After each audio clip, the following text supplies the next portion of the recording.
Si on essaie d'anticiper un peu à propos de cette gouvernance, dans 2 ans, élection présidentielle, derrière vous on voit Joseph Kabila, le président. Théoriquement, la Constitution lui fait impossibilité de se représenter. Est-ce que, comme dans pas mal d'autres pays à travers la planète, on peut revoir la Constitution? Est-ce que vous nous dites Joseph Kabila ne sera pas candidat à cette prochaine élection présidentielle? Je ne sais pas pourquoi est-ce qu'on veut le juger sur base non, je pose la question, il n'y a pas de autres. jugement dans ma question. Oui, le président Kabila respectera strictement ce qui est écrit dans la Constitution.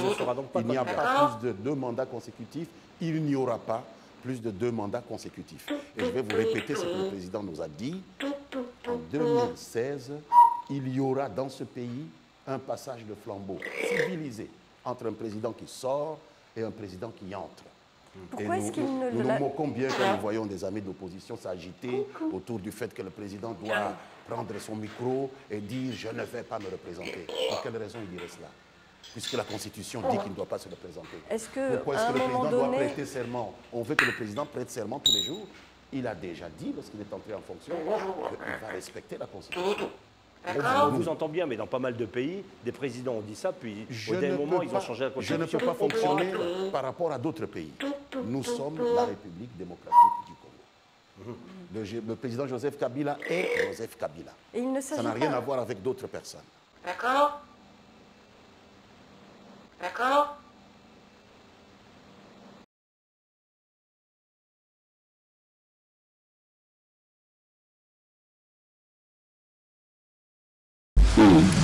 Alors ça bouge, hein, monsieur le ministre Lambert Mende, autour de ces débats qui est devenu passionné, même passionnel. C'est le but recherché.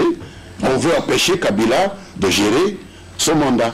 Et donc il faut passionner les choses, il faut mystifier les choses, il faut faire en sorte que ça se transforme en un conflit, puisqu'à ce moment-là, il est distrait de la gestion et on pourra très utilement en 2016 dire, voyez, il a échoué. Mais on veut l'aider à échouer, ce n'est pas loyal. Vous l'avez compris, hein? Nous l'avons très bien compris. Nous l'avons très bien compris. Vous prenez des dispositions absolument au contraire. Nous gérons. Vous gérez la situation. Ça ne distrait pas. Alors, on ne peut pas accepter une telle distraction dans un pays comme le nôtre. On ne peut pas confier un mandat politique à un homme pour 5 ans et commencer à le tirer par les pieds à peine après 2 ans pour l'empêcher de travailler en invoquant des problèmes qui seront de toute façon à l'ordre du jour dans 2 ans, 3 ans. Et dire qu'on est de bonne foi. Les évêques ne sont pas de bonne foi. Ils veulent saboter simplement le mandat du président de la République. Voilà.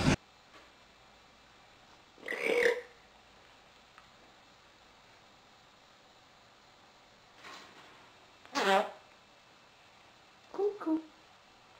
Tiens.